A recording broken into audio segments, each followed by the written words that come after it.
Bienvenidas y bienvenidos a otra trama. Cada día llevamos el programa un poco más hacia el pensamiento. El domingo pasado hablamos mucho con Jorge Alemán. Qué gusto escucharlo, ¿no es cierto? Y en este programa, además de hablar de teatro, de cine, de literatura, siempre me pregunté cómo nace una vocación política, cómo esa vocación política perdura a lo largo del tiempo y cómo tiene una coherencia, porque bueno, hay políticos que no tienen ninguna coherencia, ¿no es cierto? Que hoy dicen una cosa, mañana otra. No es el caso de Leopoldo Moró, Siempre ha estado cerca, en mi opinión, de las mejores causas, de las buenas causas. Y ha soportado mucho, ¿no? Porque hay que ser un político de raza y trabajar en la Argentina, ¿no?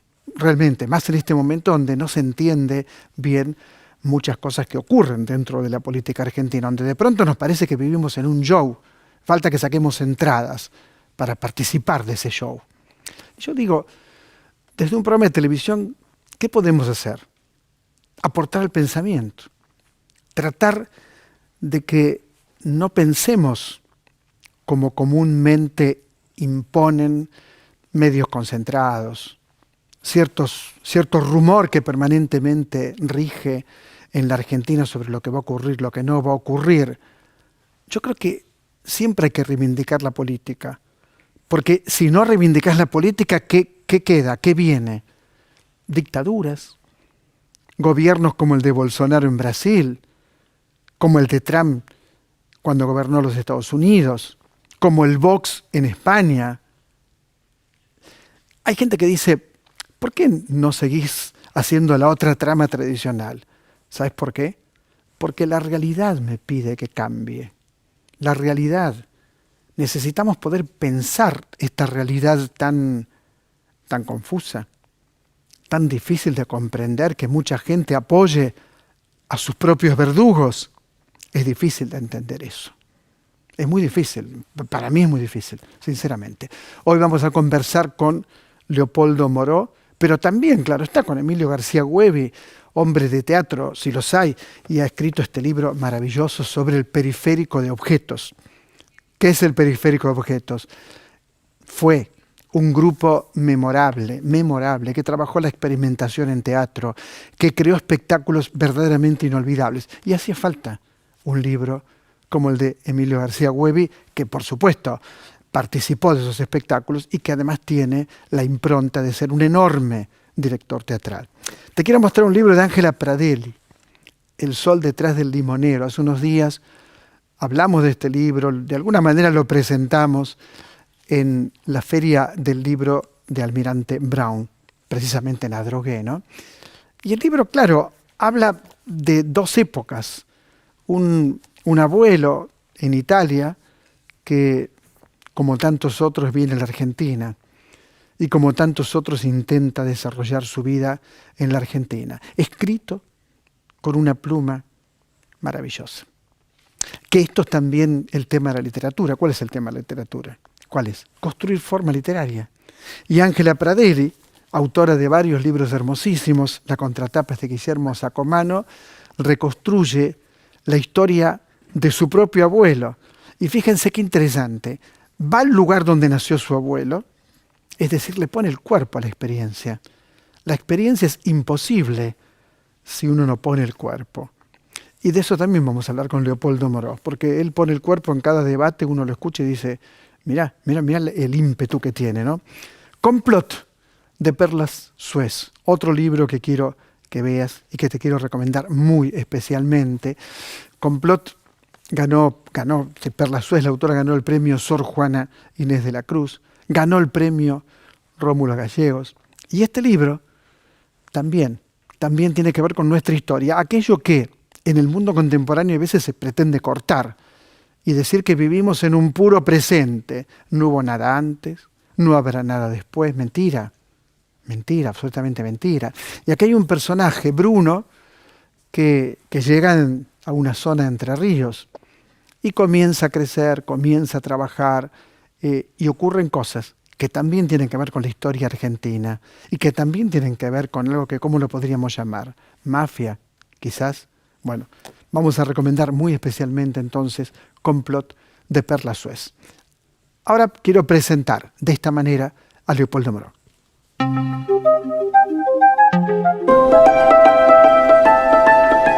Soy Leopoldo Moró, tengo 68 años, llevo más de 50 militando en las filas de la Unión Cívica Radical.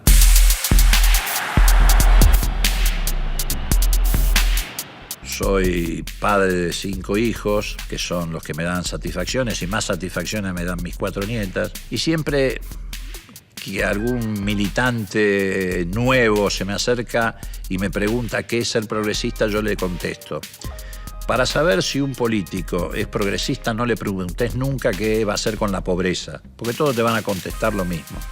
Hay que preguntarle qué va a hacer con la riqueza. Ahí vas a encontrar la respuesta acerca de si es progresista o no lo es. Empecé a militar en el 60, cuando tenía 14 años.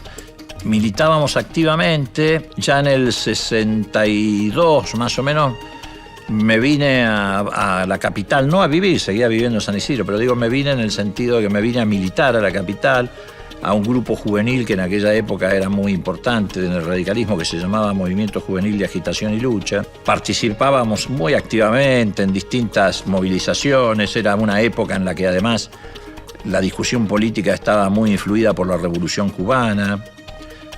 Fidel había tomado el poder en el 58, pero en realidad se habría declarado marxista-leninista, creo que por allá por los 60, 61. Fue la época de la expulsión de Cuba de la OEA. Bueno, ahí ya uno militaba con un mayor nivel de conciencia. Tal vez el primer paso tuvo que ver más con lo emocional, lo afectivo, pero ya a medida que... Además era una época en que la militancia exigía en el buen sentido de la palabra,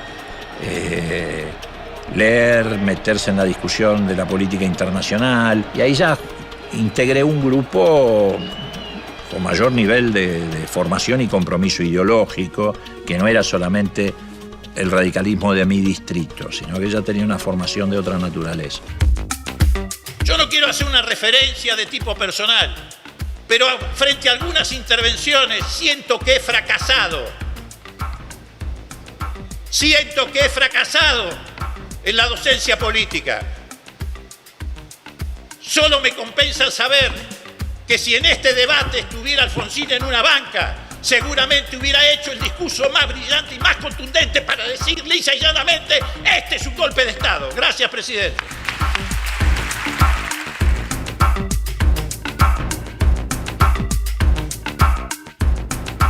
Leopoldo, ¿cómo va? ¿Qué tal? ¿Cómo andás? Un gusto que estés acá. Gracias. Primero, ¿cómo pones el cuerpo ahí, no? Qué impresionante, cómo esa fuerza. Pero siempre me pregunté cómo nace una vocación política. Padre, madre, abuelo, ¿qué pasó? Bueno, yo también me lo pregunté y me lo pregunto. A ver, en mi casa se hablaba de política, se discutía de política. Mi madre y mi padre tenían una actitud política relativamente pasiva, pero comprometida, interesada en los temas. Y tenía un par de tíos que eran socialistas, militantes, que también aportaban, digamos, al debate político. Siempre me llamó la atención, seguí de cerca los acontecimientos, sobre todo hacia mediados de la década del 50, 55, 56, 57.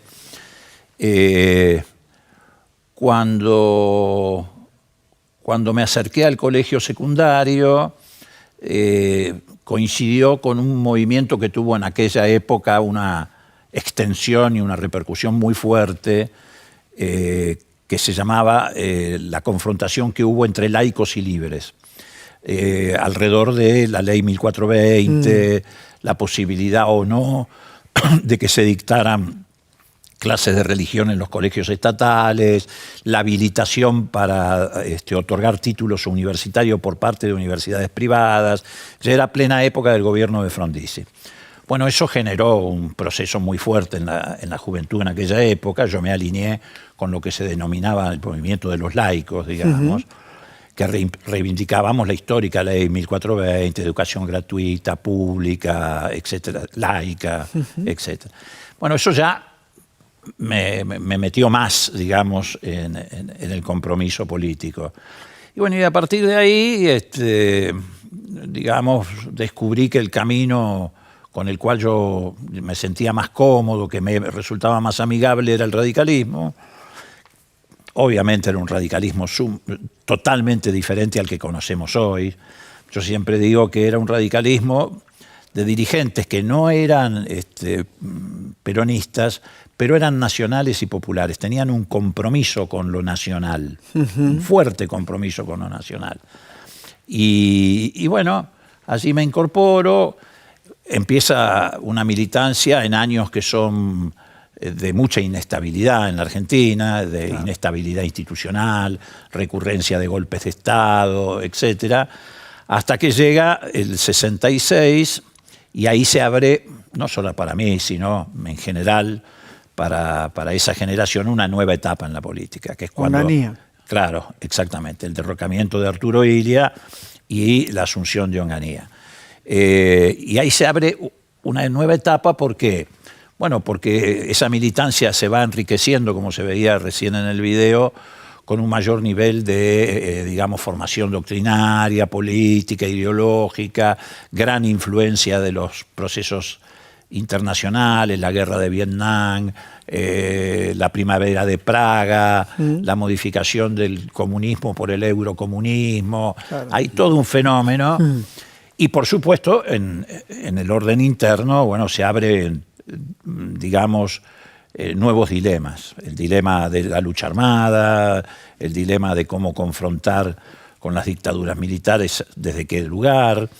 Y eso nos va permitiendo sembrar una semilla que da resultado muchos años después, que es haber compartido con otros espacios políticos, la Juventud Peronista, etcétera, la Federación Juvenil Comunista, el espacio de las luchas antidictatoriales. Y eso fue rompiendo esa antinomia, a mi juicio falsa antinomia, que había dividido muchos años al país entre peronismo y antiperonismo, o radicalismo y peronismo, digamos, ¿no? Que después, bueno, tiene traducción en el famoso abrazo Perón-Balbín, y en la irrupción en la juventud del radicalismo de una nueva manera de analizar la realidad. Y bueno, ahí también empieza a germinar lo que después de la dictadura militar se denominó el alfonsinismo, ¿no? Donde irrumpe una dirigencia política prácticamente desconocida para la gente. ¿Y cómo viviste la dictadura militar? Además de muy mal, por supuesto, bueno, como además, todos. Sí, por supuesto, además de la angustia, claro, y de la preocupación por los compañeros de trabajo. Yo trabajaba nada más y nada menos que en el diario La Opinión, así que te imaginas... Con Jacobo. Con Jacobo, sí, yo lo conocí mucho a Jacobo. Bueno, no vamos a... Sí, es tu etapa de periodista. Exactamente. Sí, también trabajé en el diario Noticias. Bueno, fue una época muy dura para todos. A ver, fue una experiencia que yo creo que nuestra generación, a pesar de los dolores que significó que muchos compañeros nuestros hayan desaparecido, hayan sido secuestrados, se hayan tenido que ir al exilio, fue una experiencia que creo que la hemos capitalizado en el sentido de que fue tan fuerte que hoy no está en discusión el pacto democrático, ni siquiera en el conjunto de la sociedad, no solamente en el ámbito de las militancias políticas. Hay una sociedad que me parece que asumió ese pacto democrático como propio. Influyó mucho lo que se hizo en el reinicio de la democracia en materia de juzgamiento a los responsables de esa política de represión. Yo siempre digo que más importante incluso que el juzgamiento a las juntas militares y las penas que se le impuso fue la creación de la CONADEP, porque la CONADEP ayudó muchísimo a la creación de una conciencia social que ha penetrado tan fuerte que después de muchísimos años, por ejemplo, cuando hace un par de años atrás esta Corte Suprema intentó llevar adelante la sentencia del 2x1 en favor de los represores. Salió la gente a la calle. Salimos a la calle. Pero salimos masivamente. Digo, y habían pasado ya un montón de años, décadas de aquel episodio. ¿Eso qué significa? Que prendió muy fuerte en la conciencia colectiva de los argentinos esa lucha en defensa de los derechos humanos, etc. Cosa que lamentablemente no ocurrió en nuestros países hermanos de América Latina. Por eso, por ejemplo, en Chile hasta hace, no sé, un par de meses estaba vigente, y sigue vigente en realidad todavía, la constitución pinochetista. Claro. O por eso te aparecen fenómenos como el de Bolsonaro en Brasil. Sí, o Trump en Estados Unidos. Bueno, pero en el caso de Bolsonaro te reivindica la dictadura militar y el golpe de Estado. Es más, cuando vota por la destitución de Dilma, le hace un homenaje al coronel que torturó a Dilma. Pero vos no crees que aquí la ultraderecha también reivindica el golpe de Estado, aunque no lo digan abiertamente. Claro que lo reivindica, pero son expresiones marginales. Son expresiones marginales. En este último tiempo han empezado a tener un poco más de volumen y de eco, porque siempre que hay etapas donde aflora la antipolítica como consecuencia de un concurso de factores, esos sectores es como que se animan y aparecen, ¿no? Y bueno, y se está dando en Argentina también un fenómeno que se está dando en todo el mundo, que es este liberalismo fascista que hay, aunque parezcan términos contradictorios. El avance de la ultraderecha. Sí, es el avance de la ultraderecha. El avance de la ultraderecha en distintas partes del mundo. Claro. Y bueno, paradójicamente, vos fíjate que, por ejemplo, en Argentina y en otros lugares, ese avance de la ultraderecha se hace en nombre de ideas liberales en lo económico. Es una verdadera contradicción, ¿no? Claro.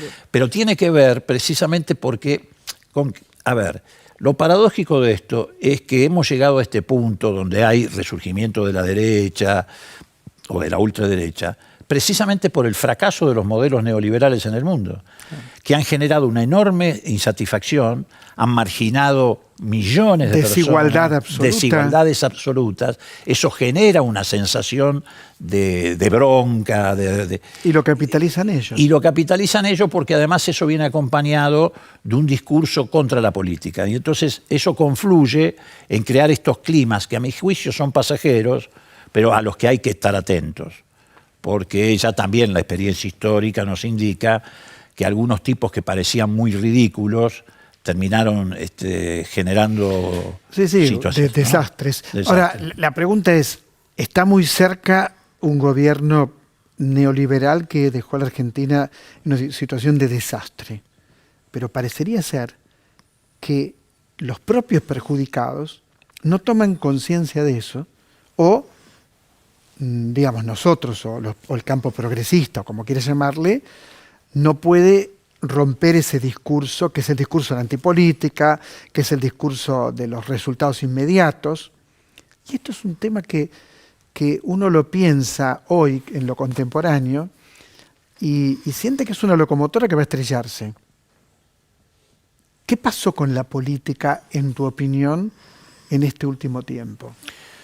Mira, más allá de que confrontamos con un bloque de poder que se apoya incluso a favor del desarrollo tecnológico en un poderío enorme que son los medios de comunicación, digamos, todos sabemos que el periodismo ha muerto, digamos. Totalmente, ¿no? Totalmente. Y que esos medios de comunicación son instrumentos de poderes fácticos, grupos económicos concentrados, etc. Eso influye muchísimo porque construye un falso sentido común, miente, digamos, transforma las sociedades en conglomerados acríticos, pero también en nuestro caso, en el caso particular de Argentina, donde, como vos bien decís, hace muy poco atravesamos una experiencia terrible de lo que es el liberalismo en la Argentina, se nos metió en el medio la pandemia. Y la pandemia es como que no permitió en estos últimos 2 años que la gente pudiera marcar una diferencia entre lo que fue el macrismo y lo que está ocurriendo ahora. Porque sí, aunque yo sé que es contrafáctico, porque si vos pensás que si la pandemia no hubiese existido, estos 2 años hubieran sido distintos. Totalmente distinto en todo el mundo. Se hubiera podido marcar con mucha más claridad la diferencia entre esa experiencia nefasta y esta otra. En pleno macrismo se cerraron 25.000 pequeñas y medianas empresas. Bueno, ¿qué pasó? La pandemia también cerró pequeñas y medianas empresas. Y los medios de comunicación guían ese sentido común a poner en el gobierno la responsabilidad de esos cierres. De los desastres que hizo la pandemia también. Claro, pero entonces los desastres que produjo la pandemia no han permitido a la sociedad marcar una diferencia entre una etapa y la otra. Hay una continuidad. Y es como que el desastre del macrismo continúa y el gobierno no fue capaz de modificarlo. Pero no es que no fue capaz de modificarlo porque no tiene claridad para hacerlo, sino que hubo 2 años donde hubo que desplazar efectivamente prioridades, hubo que desplazar recursos, ponerlos en la política sanitaria, y eso es como que no permitió en estos 2 años que la gente pudiera advertir un cambio entre lo que la propia sociedad había repudiado y esta etapa que se está viviendo. Y ahora, el concepto de verdad, ¿no? Cuando uno ve tu trayectoria, siempre tuviste un apego a ciertas verdades que en un determinado momento te pueden parecer las mejores. La ultraderecha no tiene ningún apego a la verdad, puede decir cualquier cosa. Absolutamente. Esto es rarísimo. Porque siempre la política era, te tengo que convencer de algo, tengo que convencerte con buenos argumentos. Ellos no necesitan argumentos. No, porque ellos no pretenden convencerte, ellos pretenden imponerte. Esta es la diferencia. La tarea del convencimiento, la tarea de la persuasión, es una tarea propia de las fuerzas políticas que tienen raíz democrática, que respetan al otro, que se sienten integrados a una sociedad solidaria, que no tienen una mirada mezquina, individualista. Ellos no necesitan todo eso porque ellos necesitan solamente instrumentos para imponerte sus políticas. Bueno, ha ocurrido no solamente en las dictaduras militares, sino en gobiernos como el de Macri. Como el de Macri. Que sustituyeron los, elementos más dañinos de las dictaduras militares por elementos que, sin provocar el daño que provocó la dictadura, provocaban también las mismas consecuencias. Porque, por ejemplo, toda la política que se llevó adelante de persecución sistemática, el plan de espionaje ilegal, etc., ¿qué objetivo tenía? Eliminar socialmente al adversario, civilmente al adversario, estigmatizarlo, incluso en algunos casos hasta destruirlo económicamente. Hubo casos también muy importantes de empresas que fueron acechadas y hostigadas porque representaban una voz discordante en materia de medios respecto... C5N. Por ejemplo. C5N. Exactamente. Gente que va presa. Bueno, por eso. Entonces, la política de la ultraderecha es la imposición, no la persuasión. Bueno, es lo que estamos viviendo de alguna manera en esta etapa en la Argentina. Yo creo que esa derecha tiende a confluir. Yo no veo demasiadas diferencias, más allá de lo estético, más allá de lo visual, no veo muchas diferencias entre Esper, Milei y lo que es Cambiemos. Nombraste a Milei, podemos sumar a Esper. En otra época era impensable que gente tan ignorante, con una pobreza intelectual tan descomunal, con un nivel casi, algunas veces parece casi de locura, ¿no? Era impensable que pudiera tener algunos votos, solamente algunos. Sí. ¿Qué le pasó a la Argentina o qué pasó para que estos líderes puedan crecer? Vos decías con razón en el mundo, en realidad, ¿no? Es decir, porque si vos lo observás a Milei y a Esper, inmediatamente lo asociás con los locos que invadieron el Capitolio, por ejemplo. Claro, muy parecido. Esto es muy parecido. Exactamente, muy parecido. En todo sentido, hasta en lo gestual. Sí. Bueno, hay sí una etapa donde florecen este tipo de marginalidades, porque yo creo que son personajes marginales, aunque reitero, siempre hay que estar atento, y prosperan en situaciones de crisis profunda, claro. Como las que estamos viviendo. Bueno, ocurrió con el nazismo en Alemania. Exacto. El nazismo en Alemania es la consecuencia de una crisis profunda que se agravó incluso después de la Primera Guerra, por la crisis del 30, la caída de las bolsas. Bueno. Y en la Argentina yo creo que ellos juegan un poco de suplentes, están en el banco de suplentes de lo que es Cambiemos. Por ahí resulta chocante que yo intente asimilarlos porque en la forma son diferentes, pero en realidad tienen un punto de contacto que es esto que yo te decía recién, es un neoliberalismo que se ha transformado en fascismo, ¿no?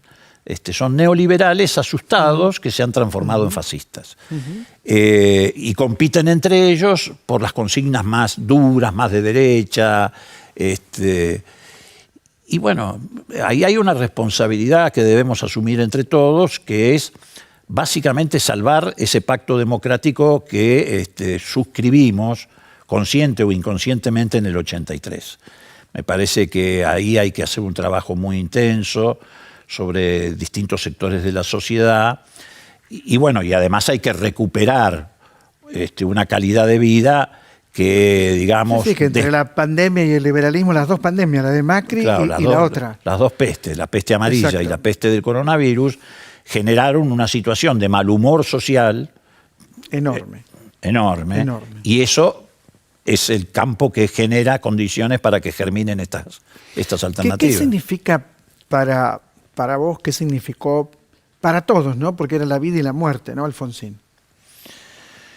A ver, yo no creo en los hombres providenciales, por mi propia formación, pero yo creo que Alfonsín fue el emergente de una sociedad que había tocado fondo en todo sentido y que necesitaba un liderazgo democrático.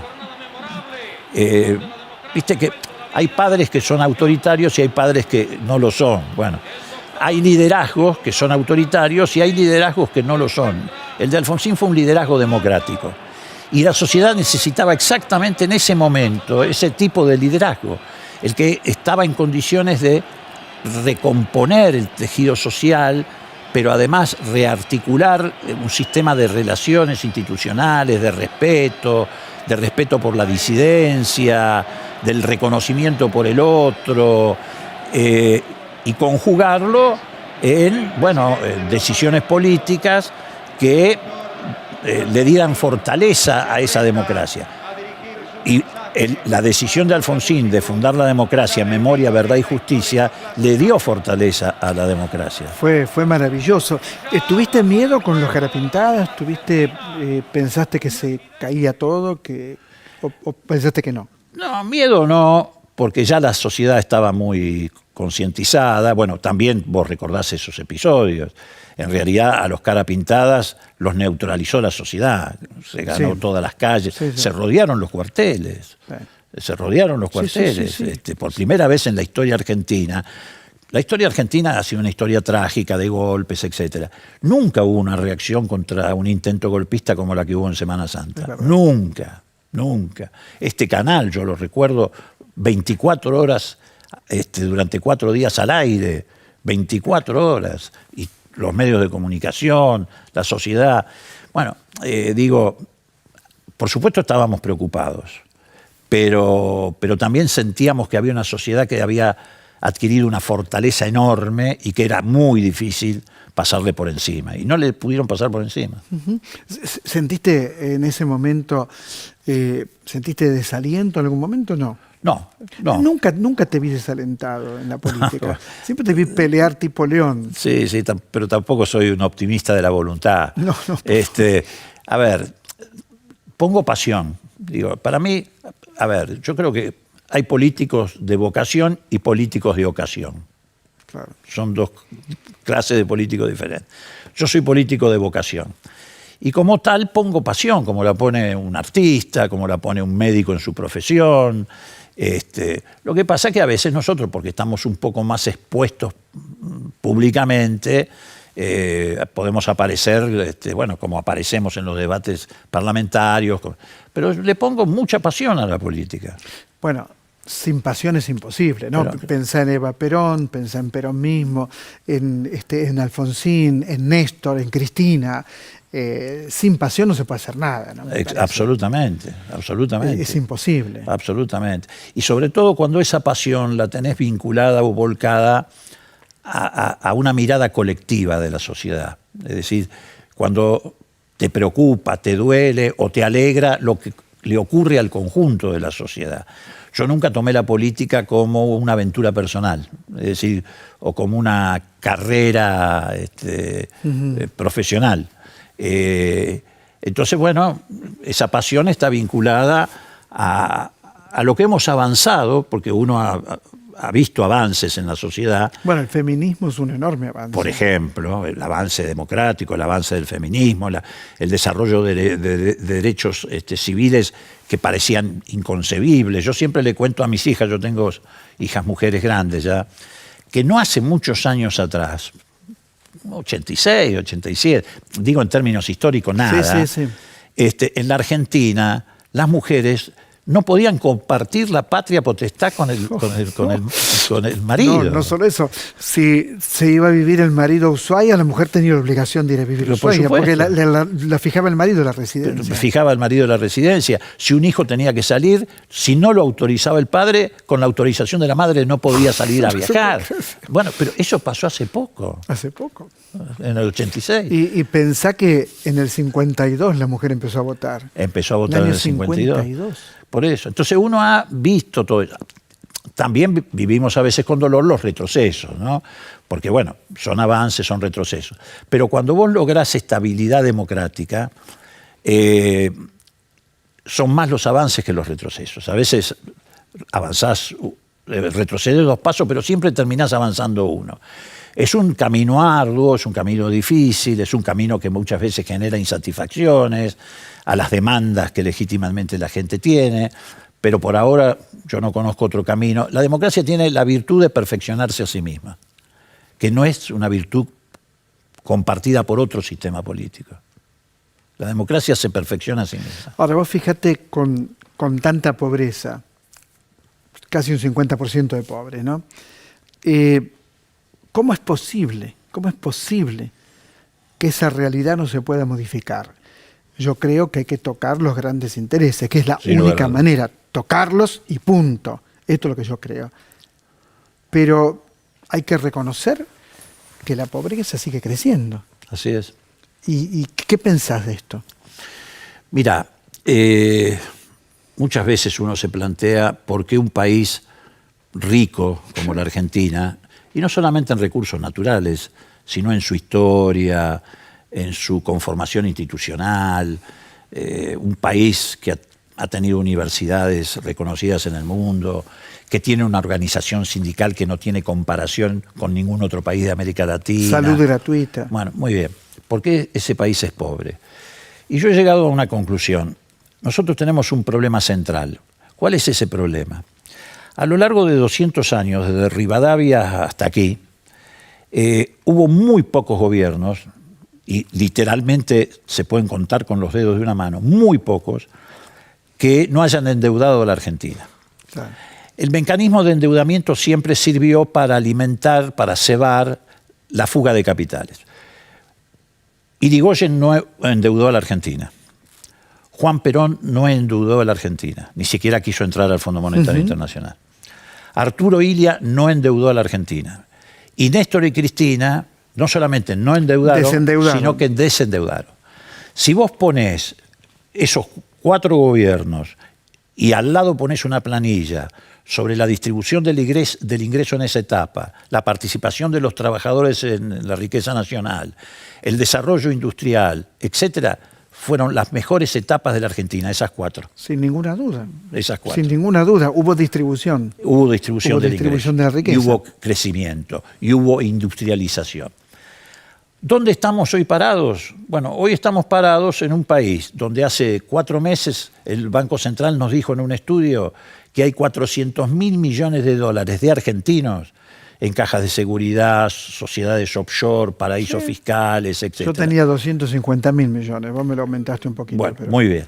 Y además nos dicen que el 10% de los billetes de dólar físico están en poder de argentinos. Es una cifra que a primera vista parece exagerada. Pero hace 3 semanas aparecieron, después de aquellos famosos Panama Papers, ahora los Pandora Papers. Bueno, 2.700 argentinos son beneficiarios finales de esas sociedades en paraísos fiscales. ¿Pero debajo de quién? De Rusia primero, de Gran Bretaña después, y tercero nosotros.